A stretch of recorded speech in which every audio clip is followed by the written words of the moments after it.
Hey everybody, it's Rob from Flailthroughs. This is Gundam Battle Operation 2, and this is another round in the Hathaway Situation Battle Takeoff. This time I have drawn the Gustav Carl, and probably the best I've ever done with it in anything. I haven't used it much post-buff, so I'm not surprised it is pretty good now.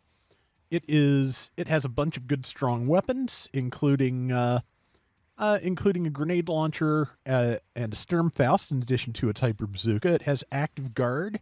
It has double tackle. It has a really strong toolkit at this point.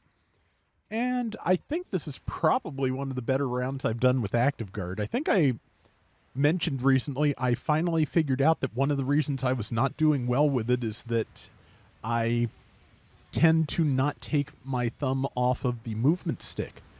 One of the things that I have kind of learned about this game over the years is always be moving. Makes you harder to hit, makes you a little bit, gives you a higher chance of weaving around enemy attacks. But that also means, if you are moving, I'm pretty sure the active guard button does not work unless something has changed. So I think that's what had been messing me up. Right now, I messed up this Jagan, though, so, apologies there.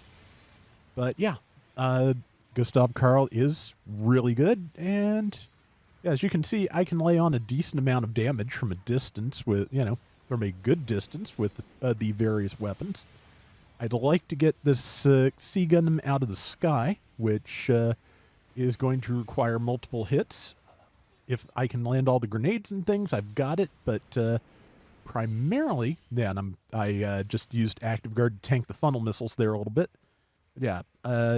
Realistically, the Vulcans are probably the best bet for getting something out of the air, especially if you miss your grenades.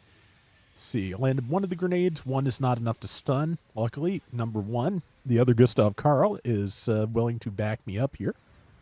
I was hoping to get around in the Penelope because, of course, they buffed it. I believe it's the only suit they buffed after last week's rounds, which, again, like I said, since as far as I can tell, people were actually quitting out rather than play it. I get that. I'm kind of hoping this will lead to permanent buffs for the thing, but we'll see what happens. And words, definitely words. Okay, got the Sea Gundam with the Vulcans. But have not been able to get a Penelope round yet. Hopefully, I will before the situation battle ends tomorrow night. But if not, I've gotten some rounds I really like. This one is one of the best Gustav Carl round I've played in forever, and also just decent all around. Gustav Carl also has auxiliary power, which is why I am currently still alive. Auxiliary power does not last very long, and as you can see, if you just take enough damage, long enough, it can still get worn down. But it gives you like super high defense, which, having fought the Carls, the auxiliary power and active guard together can drop the damage from some attacks down to the single digits. So,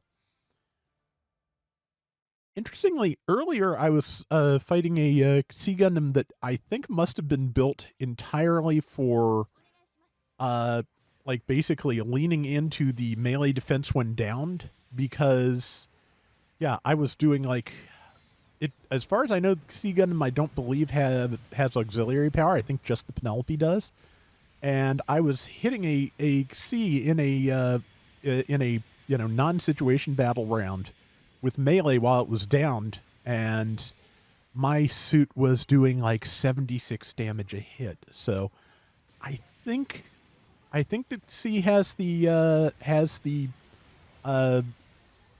hanger skill to be to take reduced melee damage when knocked down, and I believe there's a part. I believe the new melee armor part also does a little bit of that. So, I have a feeling they may have just leaned entirely into melee defense and that specific flavor of melee defense, because that thing was a tank. I want to experiment with that now, because that could be really interesting, I feel like, just leaning into that one specific kind of defense, which, again, since people are going to move in for that once you're knocked down, and you are, again, giant Dorito hanging in the sky, easy to knock down. So, yeah, I might experiment with that and see what I can come up with.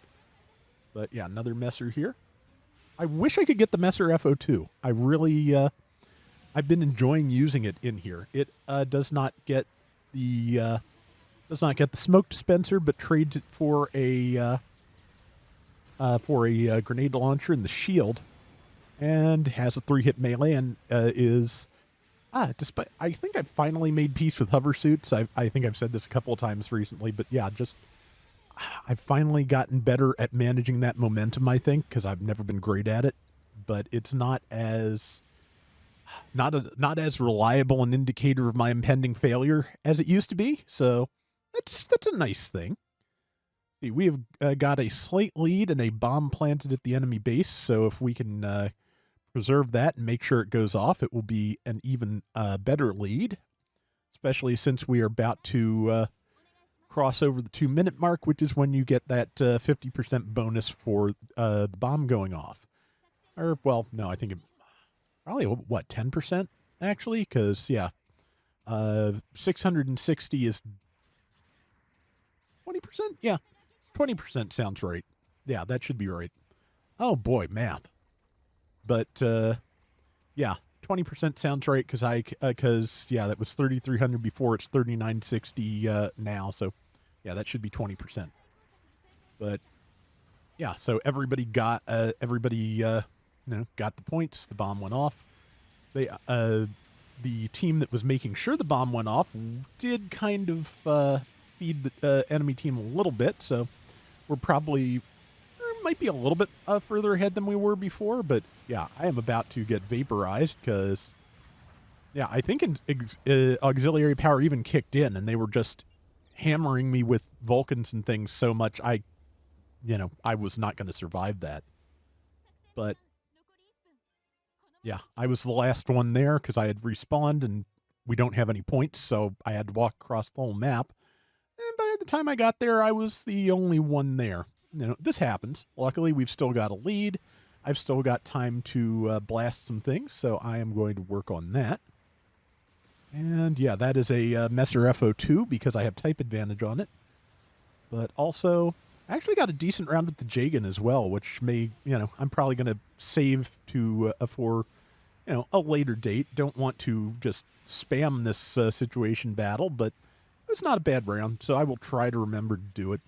Like I've said before, I would love to see them just make all of these situation battles available in some way when their active period is over, because they're good. There's a lot of them now, and yeah, I would like to see that, but maybe one day. At the moment, though, the round is over. We have won it, and I seem to recall my numbers were pretty decent. I hope so, anyway. Well, if not, you'll never see this, and I'm going to the Jagan round. But, nope. This one is good. Top version's at 26%, which is what happens when you're surrounded by yourself. 4,200, not bad. 5 and 3 and 114,000 damage. I'll take that. That is going to do it for today's Gundam Battle Operation 2. We will be back soon with more. Till next time, everybody take care and have fun. Later.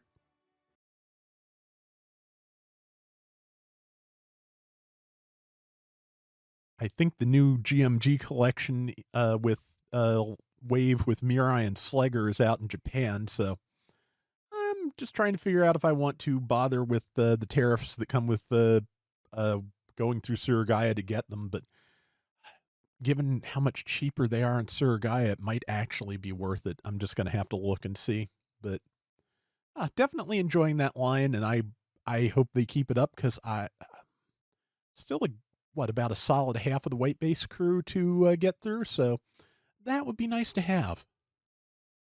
Gonna be curious to see what they do with Hayato, though, because to a large extent, the existing molds from the previous attempts at GMG have been sufficient for everyone that they're trying to do here. But yeah, Hayato is going to require new molding, so I hope they do that, but I'll be curious to see how that comes out.